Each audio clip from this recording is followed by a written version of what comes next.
Hi everyone, Ruby Retrograde Tarot and Tea here. And what are we sipping on today? The third day of Ethony's 31 Days of Tarot Challenge. Now, every day in January, a new question is sent by Ethony for everyone who are lovers of tarot, oracles, and all of those related to answer and share on their social media. So you are free to participate if you want. I will leave the link down, which I believe I might have done on previous videos or not, depending if I forgot or remembered to do it. But the fourth day, or actually, sorry, the third day, because I am getting ahead of myself. So the third day of the 31 Days of Tarot, the question is, what are your top oracle decks of 2021? Now, if you saw the previous day with the tarot decks, it was very difficult for me to decide. For today, it was a little bit less hard because I decided to go with which oracle decks I've used most. And it was a little bit difficult because I kind of went with different decks depending, and some I used more than others. And even there was one that ended up kind of moving aside because I'll leave it as an honorable mention, basically. Just because I decided to stick with three. I did 3 tarot decks, so let's do 3 oracle decks to kind of equal everything out. So let's go without further ado. Actually, 2 of them are from the same publishing company, which is Hay House, and the third one is a Kickstarter that I actually got. I believe that was the last Kickstarter deck that I got before December, so before the end of the year. So you know what, I'll start with it's not a particular order, but the first one I got is the Earthcraft Oracle, which is by Julia Diaz and Lauren Anderson. That is published by Hay House. This one, when I saw, I believe, I don't even remember how I first learned about it. I must have been like just perusing internet, and I just happened to fall upon it. It was, I wish I could remember. Well, first off, yes, the cover is what got me. The drawing, the style, my eyes were perked up, and I was already, tell me more. Then I saw the some of the cards that they had on preview before it came out, and for example, the Ivy. I have an ivy plant at home, and I was like, yes, I am. That is how I imagined my plant to be. Sassy, okay, and does what it wants, because we all know plants can be very temperamental. And the cardstock, it's Hay House quality. I don't have particularly anything bad to say about it. It holds well, shuffles well. Just look at this. This is really nice, and each meaning, it has the warrior woman. This is one of the ones I liked. I wish I could find one of my favorite ones in there, but definitely the gatherer, which is also the one that you can find on the box art. And I believe there was another one, the ivy, but anyways, all of them are pretty. This one reminds me of Pocahontas. The first one that I saw it, I thought of Pocahontas, the movie, the Disney movie. But it's just so colorful, but there's also something about it that just makes you want to stop and stare every time. And once again, there's not, like, I don't have anything to say about the shuffling. Out of the decks that I have out of Hay House, this one I like the best. It's not glossy, it's matte. I find that it glides pretty well. There might be some clumping, but it's not as much as other decks that I have. And the guidebook, if I show quickly, it's easy to find by the number. It gives a little ritual that you can do if you want, to kind of bring the card that was chosen for you, or that you got, to bring it to life, to bring it to light. And I just find this, I want to say wholesome. And I guess this matches the the Earthcraft earthiness theme. But this is one of the top oracle decks. I did use that, especially the later half of the year. I used this a lot, but I could definitely see this using this deck if you want to be seasonal, perhaps around spring, summer, that type, or even fall during harvest time. But this is the one of the top tarot oracle decks. Sorry, the Earthcraft Oracle.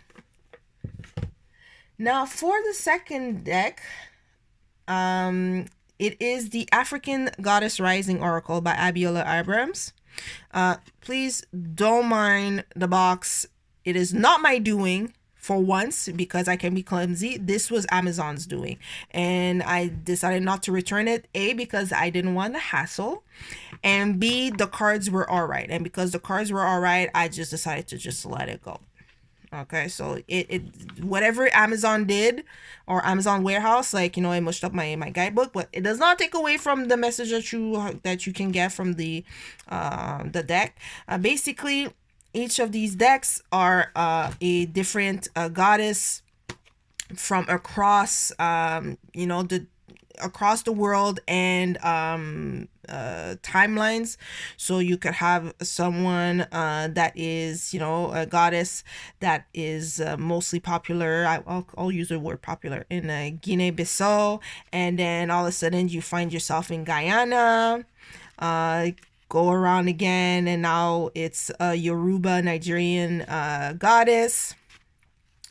And these cards, now this is also published by Hay House, and you can see I don't know if you can already tell the difference, but these are some smooth, like they are slippery, glossy cards. I don't mind glossy personally, and I do like the back. This back, when I saw it, for some reason it just reminds me of New Orleans, because I did travel to New Orleans a long time ago. But every time I see this card, it just makes me think of New Orleans. But in any case, it is very glossy, and sometimes the disadvantage I find sometimes with glossy is when you start shuffling, and sometimes the cards are likely to just decide to go and slip off of your hands, like for no apparent reason, or just really easily. But the illustration, as you can tell, they're all wonderful. And in the guidebook, you learn a little bit about each of these goddesses and what they represent, and an affirmation, or a little, I call it a ritual, but it's usually like a sentence, a declaration. There you go, a goddess declaration that represents each of these goddesses. And so, as you can tell here, and it's also easy to find them in the guidebook. And so it's just fun to see how each of them are represented. Now, I'm not familiar with a lot of these goddesses. Some of them I'm aware of. I know, like for example, Erzuli Dantor. But others, for example, Mbuya Nehanda. This one, as she's not a goddess that I would have heard of growing up, or that would have been part of around my life when growing up, but still, or Queen of Sheba. But really a good deck, and I've used it a lot, especially I found myself going ever since getting it, like I believe almost the whole of December. I was more or less regular in pulling a card from that deck. But yes, if you want to see a bit more about it, I can definitely do a flip through of that oracle deck. Now there is a little bit of bowing, but that might just be because of how I shuffle cards. For oracle cards, I kind of tend to shuffle them on the long ways like this. So do be mindful if you don't like to have too much bowing on your cards, but I haven't had any sort of fraying or anything else. But that is the second top deck,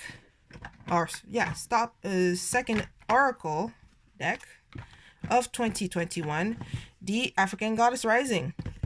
Now, for the third one, It is, like I mentioned, one of the last decks I got. Well, actually, no, it is the last deck I got from Kickstarter that I got home before the end of the year. And it's called the Call Me Out Oracle.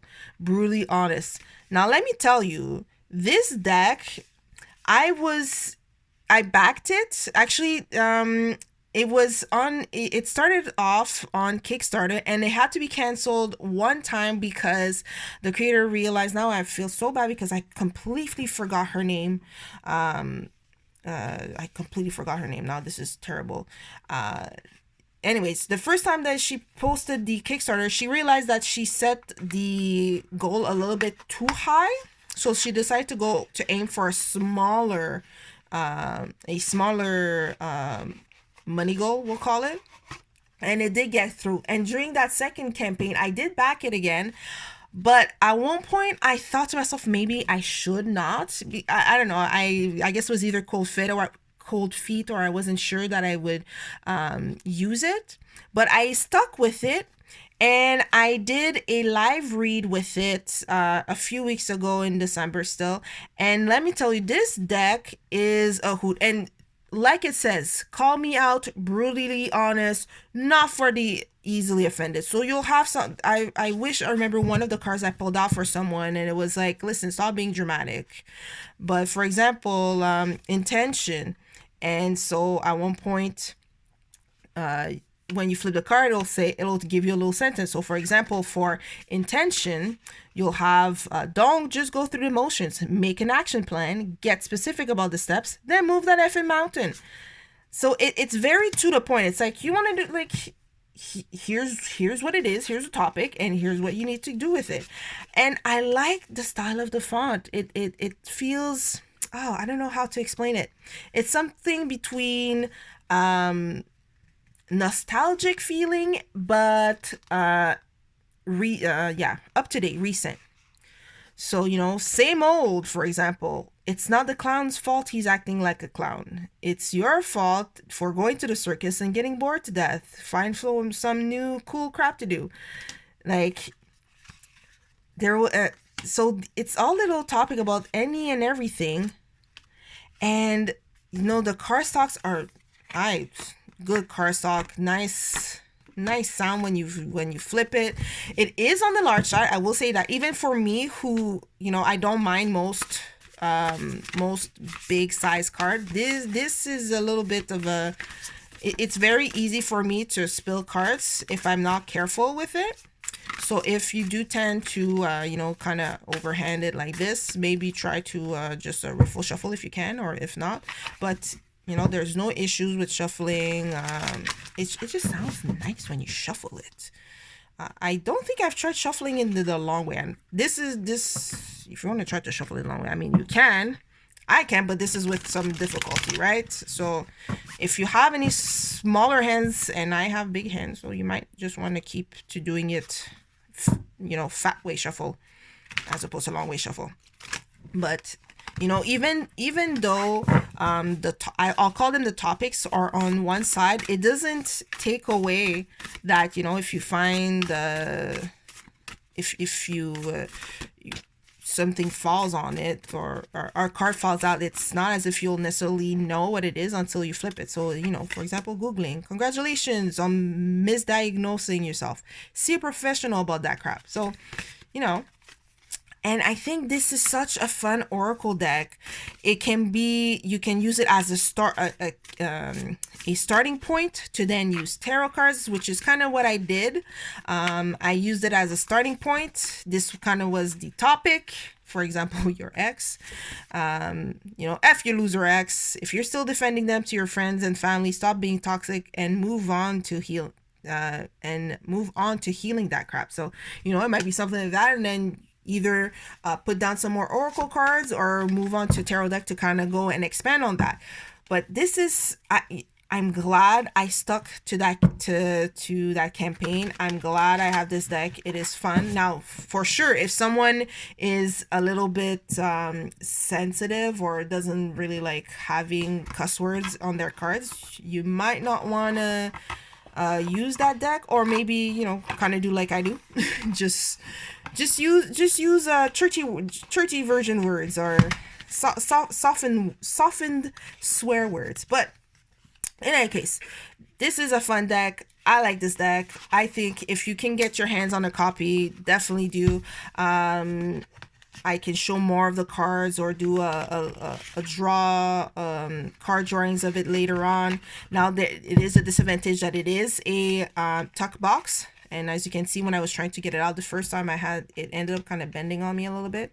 So you will have to be careful with that. But otherwise, call me out, Oracle. Great deck. Great deck. And I'm very happy I got it. So, top Oracle decks of 2021. Here they are. Are any of those on your list? What are your top Oracle decks? Put them down in the comments below if you want to see maybe a flip through of any of those Oracle cards. Let me know in the description box. And once again, thank you for hanging out and listening to my top 3 Oracle decks of 2021. And until day 4, thanks for watching. See you later. Bye-bye.